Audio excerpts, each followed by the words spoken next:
आज इस वीडियो में हम लोग सीखने वाले हैं डिसोल्यूशन। डिसोल्यूशन का क्वेश्चन सॉल्व करने के पहले हम लोग समझ लेते हैं कि डिसोल्यूशन होता क्या है। डिसोल्यूशन मतलब क्या होता है कि क्लोजर ऑफ बिजनेस, मतलब जो भी वो बिजनेस कर रहे थे उसे अभी क्लोज करना पड़ेगा। ठीक है, क्लोज करने को वाइंड अप भी बोलते हैं। अब वो क्लोज करना पड़ रहा है बिजनेस, तो उसके कुछ रीजंस होंगे।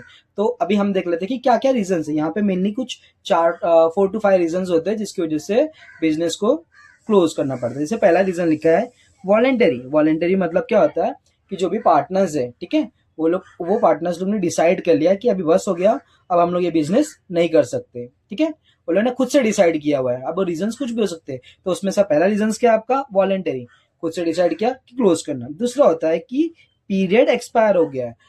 इसमें होता है कि जो बिजनेस स्टार्ट किया हुआ है वो समझो 3 years 2 years या 1 year के लिए स्टार्ट किया है और वो टाइम कंप्लीट हो चुका है, तो उस केस में भी आपको क्या करना पड़ता है, बिजनेस को डिसोल्यूशन करना है, डिसॉल्व करना पड़ता है। थर्ड रीजन लिखा है इंसॉल्वेंसी। ये एक मेन रीजन भी होता है जो इंसॉल्वेंसी की वजह से भी बिजनेस को डिसॉल्व करना पड़ता है। इंसॉल्वेंसी मतलब क्या होता है, कंपनी ना लॉस मेकिंग हो जाती है, ठीक है, और जो उनके डेप्ट होते हैं वो डेप्ट को पे नहीं कर पाते, जिसकी वजह से कंपनी क्या हो जाती है, इंसॉल्वेंट हो जाती है। तो ये एक मेन रीजन है जिसकी वजह से डिसोल्यूशन होता है बिजनेस का।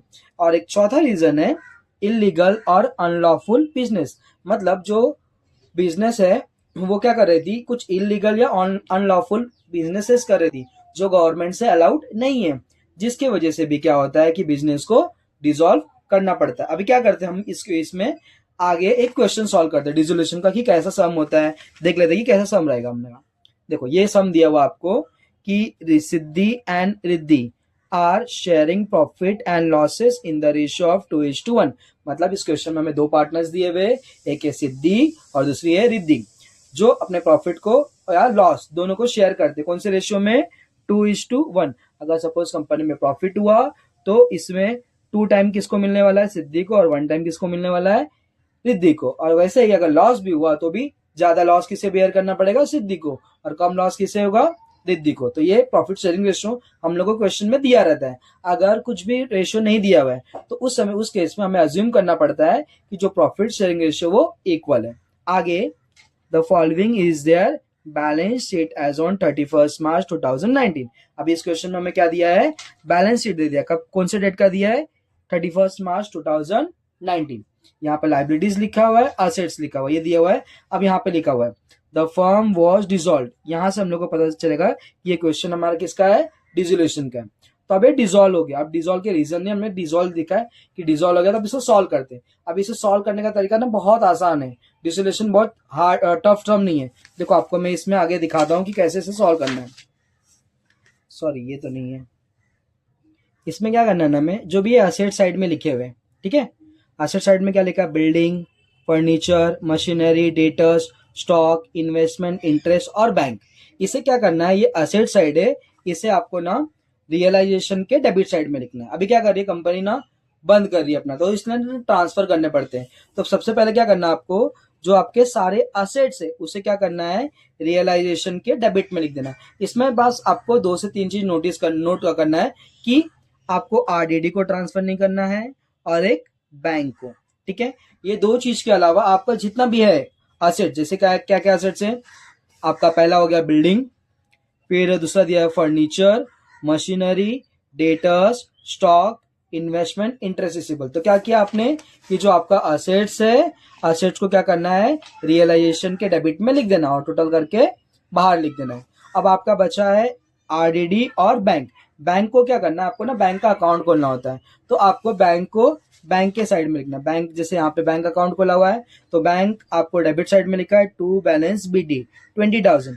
अब क्या होता है ना, असेट्स का डेबिट बैलेंस होता है, इसलिए ये कहा किस साइड आया, डेबिट में। और सपोज ये लाइबिलिटीज होता तो आपका क्रेडिट साइड में दिखता, बिकॉज लाइबिलिटीज का क्रेडिट बैलेंस होता है। अब जो आरडीडी रह गया, तो हमें क्या करना है कि जितने भी ये असेट्स है उसे रियलाइजेशन के डेबिट में लिखना है, और जो भी लाइबिलिटीज है उसे रियलाइजेशन के क्रेडिट में लिखना है। अब लाइबिलिटीज में देखते कि क्या क्या है, आपका क्या क्या दिख रहा है, एक रिजर्व फंड है, सिद्धि लोन है और एक क्रेडिटर है। तो ये तीनों जो लाइबिलिटीज है आपके, ये कहां पर आएगा, रियलाइजेशन के क्रेडिट साइड में। ऐसा लिखना आपको, बाय सन्ड्री लाइबिलिटीज, सिद्धि लोन, क्रेडिटर और आपका जो ये आरडीडी, ये तीनों आपका क्रेडिट साइड में आएगा और रिजर्व फंड नहीं आएगा। रिजर्व आपको पार्टनर्स को रेशियो में बांटना पड़ेगा। अब ना कैपिटल को भी कर लेते हैं। जैसे आपने क्या करना है, यहाँ पर आपको क्वेश्चन में दिया है कैपिटल। कैपिटल किसका दिया है, रिद्धि और सिद्धि का। तो सबसे पहले आपको कैपिटल अकाउंट में आ जाना है, यहाँ पे लिखना है बाय बैलेंस बीडी, और रिद्धि में 80,000, सिद्धि में 60,000। अब देखो कैपिटल जो है हमारा कहाँ पर आता है, लाइबिलिटीज में आता है। थोड़े टाइम पहले मैंने बताया कि जो असेट्स होता है उसका क्या होता है, डेबिट बैलेंस होता है, और जो लाइबिलिटीज होता है उसका कौन सा बैलेंस होता है, क्रेडिट बैलेंस होता है। इसलिए जो आपका ये कैपिटल है वो पार्टनर्स कैपिटल अकाउंट के क्रेडिट साइड में आया, बाय बैलेंस बीडी। फिर आपको दिया है रिजर्व फंड। अब हम रिजर्व को कर लेते हैं। रिजर्व फंड कितना दिया है आपको, 16,000, ठीक है। अब जो ये रिजर्व होता है ये दोनों पार्टनर्स को आपको देना होगा। आपको यहाँ पे लिखना पड़ेगा बाय रिजर्व फंड। अभी किसे देना है, रिद्धि को देना है और सिद्धि को देना है।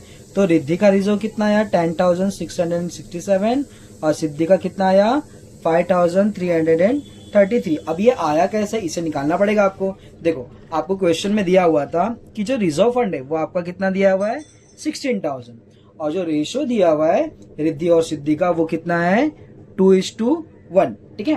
तो जिसमें जो सिद्धि है उसका रेशियो कितना है, 2 है, और जो रिद्धि है उसका रेशियो कितना है, 1 है। तो आपका अमाउंट कितना था, 16,000 था, ठीक है। 16,000 को आपको 2:1 में डिवाइड करना है। तो इंटू आपने 2 किया और डिवाइड बाय क्या किया, 3 किया। 16,000 को 3 से डिवाइड किया और मल्टीप्लाई किससे किया, 2 से किया। जब डिवाइड करे थे तो आंसर कितना आया 16,000 डिवाइड बाय 3 किया तो आपका आंसर आया 5,333, ठीक है।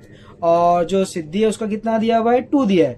तो 5,333 को 2 से मल्टीप्लाई किया तो आपका आ गया 10,666, और रिद्धि का कितना आ गया, 5,333। अब जो आप दोनों को टोटल कर रहे हो तो ये आपका हो रहा है 15,999। अब 1 रुपए का डिफरेंस आ रहा है, तो आप क्या कर सकते हो, या तो रिद्धि में बढ़ा दो या तो सिद्धि में, दोनों में से किसी में भी 1 रुपए बढ़ा सकते हो। जैसे यहाँ पे 66 है तो इसे 67 कर दो, या ये 33 है इसे 34 कर दो। तो इस क्वेश्चन में क्या किया हुआ है, 66 को कितना कर दिया है, 67। तो इस तरीके से यहाँ पे लिख दिया है बाय रिजर्व फंड 10,667 और 5,333। जिस तरीके से हमारा कौन सा हो गया, अभी ये रिजर्व भी हो गया। तो हमने इसमें क्या किया, पहले जो कैपिटल था उसे कैपिटल में लिखा, बाय बैलेंस बीडी अमाउंट लिख दिया, और रिजर्व को क्या किया, दोनों पार्टनर्स को रेशियो में बांट दिया। और जो आपका ये लाइबिलिटीज था, कौन कौन से बचे थे लाइबिलिटीज, सिद्धि लोन, क्रेडिटर और ये आरडीडी, ये तीनों चीज आपके कहां पर आ गए, रियलाइजेशन के क्रेडिट में आ गए। यहाँ पर देखो तीनों का अमाउंट लिख दिया। उसके बाद क्या किया था हमने, सबसे पहले असेट्स था, असेट्स को क्या किया था, रियलाइजेशन के डेबिट में लिख दिया था। इसमें से कुछ असेट्स को नहीं लिखा था, जैसे बैंक हो गया और आरडीडी हो गया। बैंक क्या होगा, बैंक में जाएगा, और आरडीडी क्या होगा, आपका लेफ्ट साइड में आएगा। इस तरीके से हमारे ट्रायल बैलेंस हो गए। अब हम देखते हैं एडजस्टमेंट्स। अब एडजस्टमेंट्स को देखना ध्यान से, ये भी एकदम इजी है। जैसे लिखा है असेट्स रियलाइज एज फॉलो। अब असेट्स में कौन कौन सा असेट्स दिया हुआ है, पहले मशीनरी दिया है 22,000, मतलब जो पहले आपका मशीनरी 20 का था, अभी उसकी रियलाइज वैल्यू कितनी हो गई है, 22,000। बिल्डिंग का कितना दिया हुआ है, 28,000। स्टॉक 38,000, और डेटर्स कितना दिया हुआ आपको, 15,000।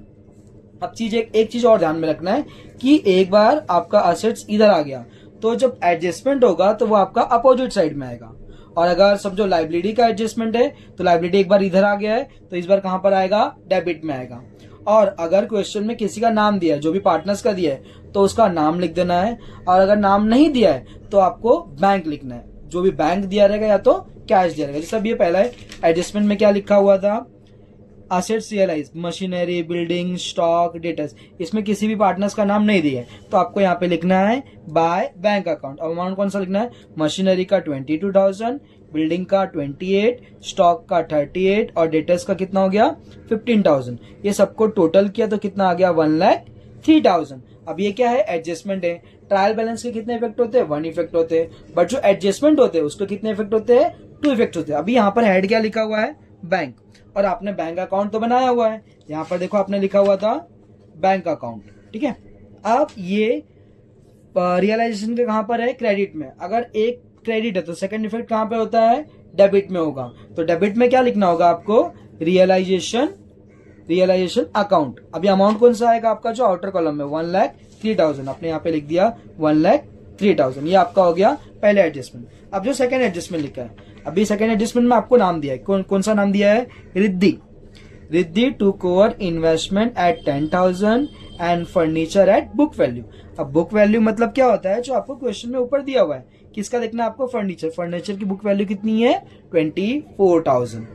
और आपका क्या क्या लिखे गया, इन्वेस्टमेंट और फर्नीचर।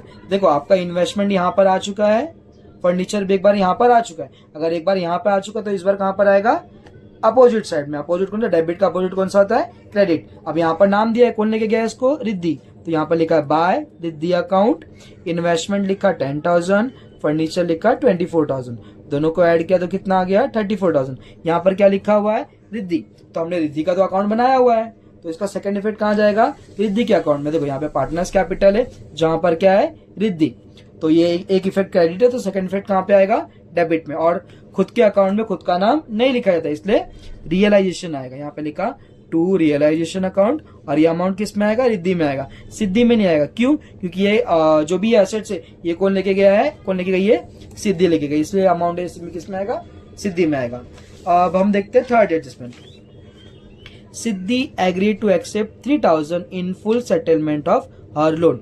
अब देखो ये किसने एक्सेप्ट किया हुआ है, सिद्धि, और ये क्या है, आपने एक्सेप्ट किया इसने, लोन। अब लोन देखना, आपका लोन इस साइड है क्या, नहीं है, लोन आपने देखो लाइबिलिटी साइड में, मतलब रियलाइजेशन के क्रेडिट में लिखा है, यहाँ पर लिखा है सिद्धि लोन अकाउंट, तो ये क्रेडिट में है, तो इस बार ये कहां पर आने वाला है, डेबिट में आने वाला है। और किसने लेके गया, ये सिद्धि ने, तो यहाँ पे लिखा टू सिद्धि अकाउंट, और क्या लेके गया, ये लोन, कितना अमाउंट है 3,000। एक इफेक्ट हो गया डेबिट, सेकंड इफेक्ट कहां पर आएगा, क्रेडिट में आएगा। किसके क्रेडिट में आएगा, सिद्धि के क्रेडिट में आएगा। यहाँ पर पार्टनर्स कैपिटल में गए, यहाँ पे लिखा बाय रियलाइजेशन अकाउंट, और सिद्धि के अकाउंट में लिख दिया 3,000। फिर आपका सेकंड लास्ट एडजस्टमेंट है, जो ये एडजस्टमेंट होता है कि आपको ना मोस्ट ऑफ द क्वेश्चन में मिलेगा। अब कंपनी क्या कर रही थी, अपनी कंपनी को डिसॉल्व कर रही है, तो उसके लिए ना उसे कुछ एक्सपेंसेस देना पड़ते हैं, जिसे हम लोग बोलते हैं डिसोल्यूशन एक्सपेंसेस, या समटाइम इसे रियलाइजेशन एक्सपेंसेस भी लिखा रहता है। तो ये कितना अमाउंट है, 4,000 है। अब ये क्या है, हमारा एक्सपेंसेस है, तो ये हमेशा आपका कहां पर आता है, डेबिट में ही आएगा। अभी इसमें किसी का नाम दिया क्या, कि कौन सा पार्टनर इसको बियर करेगा, नहीं दिखा है, तो हमें क्या लिखना पड़ेगा, टू बैंक अकाउंट। अमाउंट कितना दिया है, 4,000। एक इफेक्ट यहाँ पर हो गया डेबिट में, सेकंड इफेक्ट कहां पर आपका आएगा, बैंक अकाउंट के क्रेडिट में आएगा, बाय रियलाइजेशन अकाउंट, और अमाउंट आया 4,000।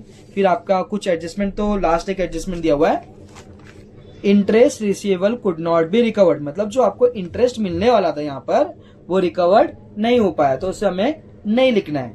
एंड इस तरीके से हम लोग का एडजस्टमेंट हो गया है। अब हम लोग को ना क्लोज करना पड़ेगा। एक बार वापस से हम लोग इसमें समझ लेते कि क्या किया था हम लोग ने।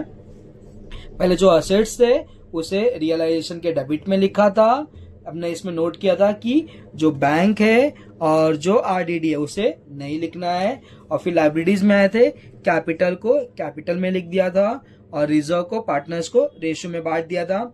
फिर जो लोन और क्रेडिटर थे, मतलब जो लाइबिलिटीज थे, इसे क्या किया था, रियलाइजेशन के क्रेडिट में लिखा था। फिर एडजस्टमेंट देखे थे, अगर एडजस्टमेंट में नाम दिया पार्टनर का तो हमें पार्टनर का नाम लिखना पड़ेगा, और अगर नाम नहीं दिया है तो हमें क्या लिखना पड़ेगा, बैंक लिखना पड़ेगा। जैसे पहले एडजस्टमेंट में मशीनरी, बिल्डिंग, स्टॉक, फर्नीचर ये दिए हुए थे, ठीक है, इसमें किसी पार्टनर का नाम तो दिया नहीं था, तो हमने क्या लिखा था, बैंक लिखा था। एक बार देख लिया था कि असेट्स इस साइड आ गए, तो अभी किस साइड आने वाले, इस साइड आ गए।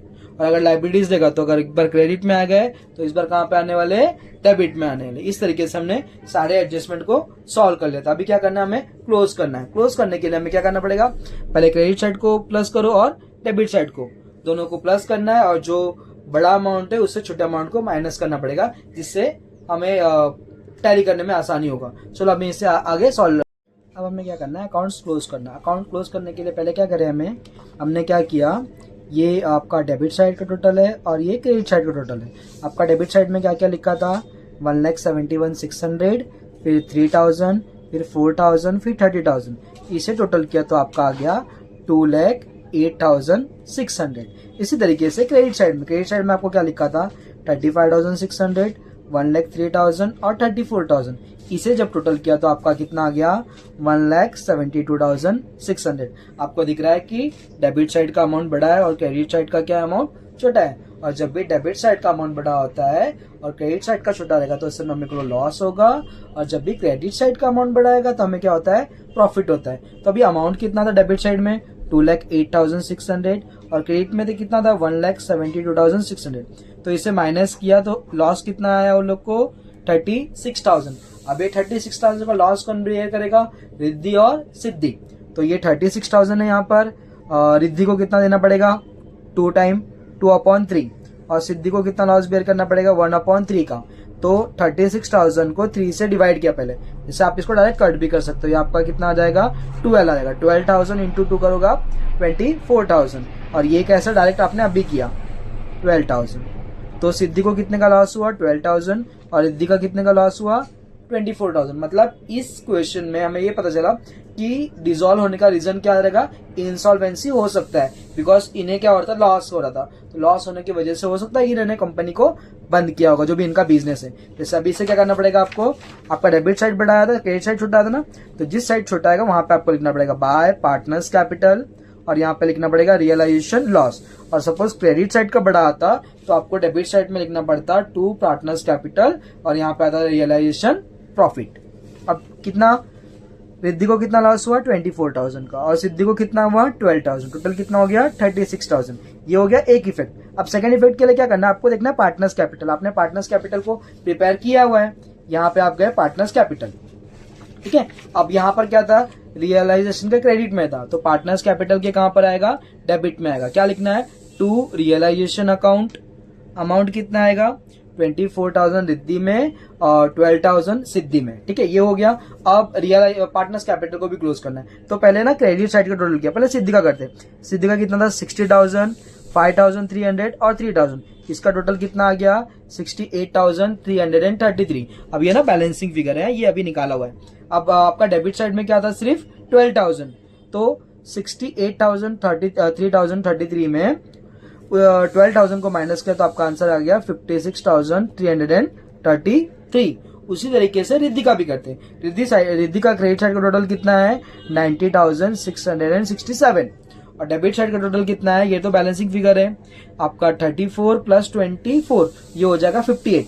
तो आपने जब 90,667 से 58,000 को माइनस किया तो आपका बैलेंसिंग फिगर कितना आ गया 32,667। अभी इसे क्या करना होगा ना, आपको बैंक में ट्रांसफर करना होगा। तो यहाँ पे लिखा आपने टू बैंक अकाउंट, अभी यहाँ पर आया बैंक में आ गए, ये डेबिट में, तो कहाँ पे आएगा उसके क्रेडिट में। लिखना क्या होगा बाय, ये रिद्धि है तो रिद्धि कैपिटल अकाउंट और बाद में क्या लिखना पड़ेगा सिद्धि कैपिटल अकाउंट। रिद्धि का कितना है 32,667 और सिद्धि का कितना है 56,333। अब आपको दोनों अमाउंट को टोटल करना है, जैसे यहाँ पे 4,000, 30,000 और ये दोनों जो आपका बैलेंसिंग आया, और यहाँ पर कितना था 20,000 और 1,03,000, दोनों को जब टोटल किया तो अमाउंट कितना आया 1,23,000 और यहाँ पर भी कितना आ गया 1,23,000। तो जिससे हमें डेबिट साइड और क्रेडिट साइड का अमाउंट सेम दिख रहा है, तो इससे हमें ये पता चलता है कि हमारा जो आंसर है वो राइट है। हमारा जो बैंक है वो लास्ट में क्या हो गया है, टैली हो गया। अभी आपको टैली करने के लिए वापस समझा देता हूँ। सबसे पहले आपको क्या करना पड़ेगा, रियलाइजेशन को क्लोज करना पड़ेगा। जो रियलाइजेशन में आपका लॉस आएगा तो पार्टनर्स कैपिटल के डेबिट में आएगा, और अगर समझो प्रॉफिट आया है तो पार्टनर्स कैपिटल के क्रेडिट में आएगा। फिर आपको पार्टनर्स कैपिटल को क्लोज करना पड़ेगा और पार्टनर्स कैपिटल में जो भी बैलेंस आएगा उसे आपको बैंक में ट्रांसफर करना पड़ेगा। फिर आपको लास्ट में बैंक को टोटल करना पड़ेगा। अगर आपका डेबिट साइड और क्रेडिट साइड दोनों अमाउंट सेम आ गया तो आपका क्या हो जाएगा, बैंक टैली हो जाएगा। जिस तरीके से हमारा ये डिसोल्यूशन का पहला क्वेश्चन सॉल्व होता है। आई होप आप लोग को ये वीडियो अच्छा लगा रहेगा। अगर आपको इसमें कुछ भी डाउट है तो आप मुझे पूछ सकते हो। Thank you.